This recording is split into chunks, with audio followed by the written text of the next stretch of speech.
নমস্কার। কবিতা পাঠের সময় এখন।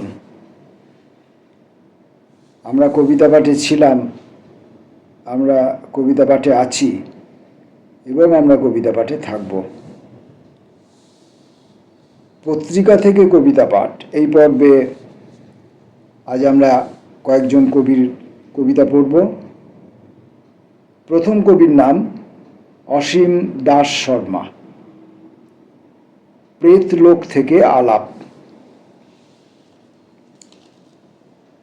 শেষ কথা বলা হয়ে গেছে, শেষ কথা শোনা হয়ে গেছে। তোমাকে অসহ্য লাগে এই বার্তা ঘোষণা করে চলে গেছে শেষ মাধবীয়। চারিদিকে কোথাও কোনো প্রশ্রয়ের স্মিত হাসি নেই, নেই কোনো ঐহিক আগ্রহ। সবার চোখের সামনে সবার অলক্ষ্যে অনিকেত বসে আছি গাছতলায়। এক পথের কুকুর পাশে বসে ঝিমোয় আমারই মতো।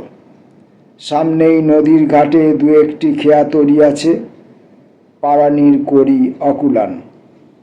থাকলেই বা কি, কোথায় দিতাম পারি এ জীবন, এ ব্যর্থ জীবন নিয়ে কোন সার্থকতা তীর্থে যাওয়া যায় তাই ভাবি বসে। অনিবাপ প্রেত আমি, ছাড়তে পারিনি এপারের মোহ, ওপারে কেমন করে যাই। অকস্মাৎ এই সন্ধিকালে তুমি কে এসে দাঁড়ালে।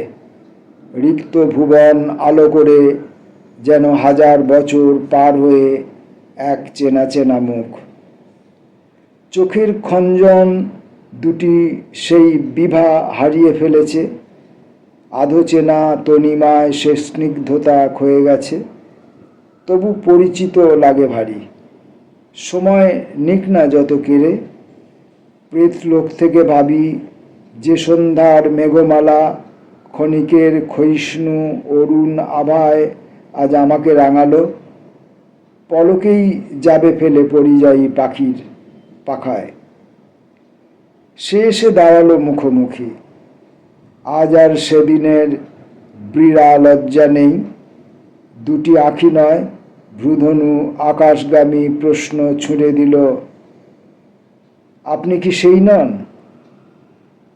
বিমূঢ় বিস্ময়ে ভাবি, তাকেও কি ছেড়ে গেছে প্রিয়জনেরা, নাকি একাল সন্ধ্যায় দুলোক দুয়ার খুলে দিল।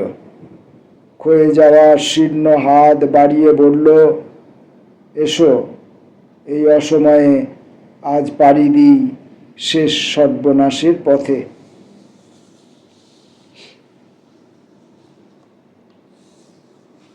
পরবর্তী কবির নাম হীরক বন্দ্যোপাধ্যায়। অপেক্ষার অন্ধকার। অন্ধকারে অক্ষরগুলি স্থির, একটু একটু করে ছড়াচ্ছে গভীর অসুখ। এক একটা দুপুর, এক একটা বিকেল, এক একটা গোধূলি সাজাচ্ছে মিথ্যের বাসর। মায়ের জঠরের বদলে অন্য কোনো গর্ভাশয়। জানালার ধারে ও কে? আত্ম উন্মোচন নাকি তুরীয় বেদনা? আমার অক্ষম ক্রোধ চাঁদের কান্না হয়ে মিশে যাচ্ছে রোজ নাম চায়।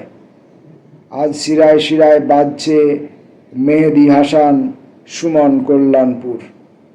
চঞ্চল অধরা উন্মুখ সময় আগুনে পুড়ে ছাই।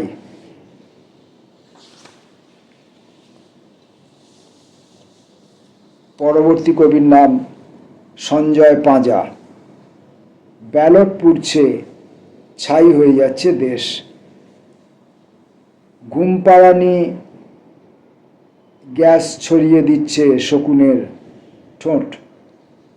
আঙুলের ছাপ চুরি করে বানানো হচ্ছে ভবিষ্যৎ। চোখে ডেটা ঢুকিয়ে সরকার পাপড়ি পোড়াচ্ছে। নেটওয়ার্কের তারে ঝুলে আত্মহত্যা করছে ভোটাধিকার। আমাদের মায়েরা এখন ফোল্ডারে নাম ডিলিটেবল ইমোশন। তাদের মুখ বিক্রি হচ্ছে স্পন্সর কন্টেন্ট পিক্সেলে। ঘুমের মধ্যে অসংখ্য ড্রোন চিবিয়ে নিচ্ছে মানচিত্র। একটি ভুল লগ ইনে রাষ্ট্র ঢুকে পড়ছে আমাদের কঙ্কালে। ব্যালটে আঙুল ছোঁয়ালেই ইনস্টল হচ্ছে ফ্যাসিস্ট আপডেট। গণতন্ত্র এখন ব্লুটুথ সংযোগ হারালেই শ্বাসরোধ। আয়নার ওপাশে দাঁড়িয়ে থাকছে এক ক্লোনড নাগরিক। চেতনার সার্ভার থেকে মুছে ফেলছে না শব্দটা। তবু লিখি, কারণ শব্দই একমাত্র ট্রোজান হর্স। ঘোড়ার পেটের বুলেটকেও কাজে লাগাতে পারে সেই। পরের কবির নাম সুস্মেলি দত্ত, দহন পর্ব।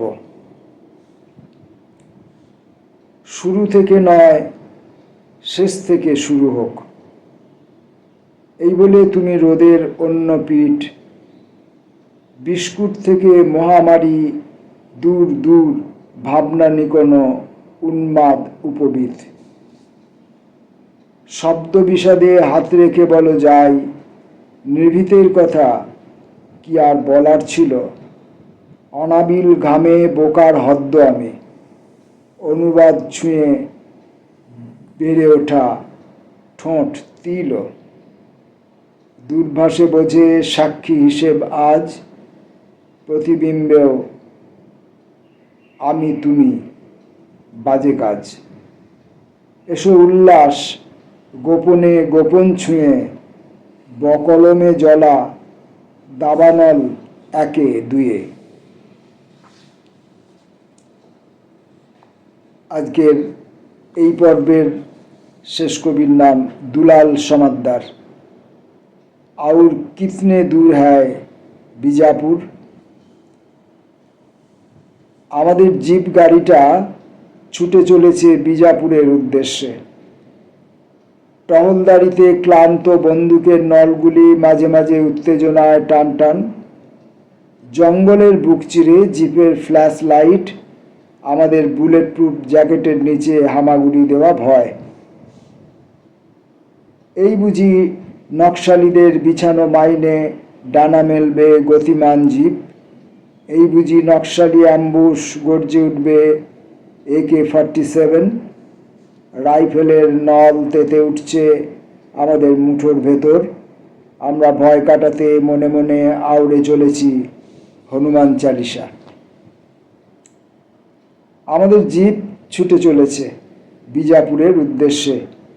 আগামীকাল চিরুনি তল্লাশ অভিযান। মনের সমস্ত ভয় অন্ধকারের দিকে ছুঁড়ে দিয়ে সিপাহী ড্রাইভারকে জিজ্ঞাসা করলাম, আর কিতনে দূর হয় বিজাপুর।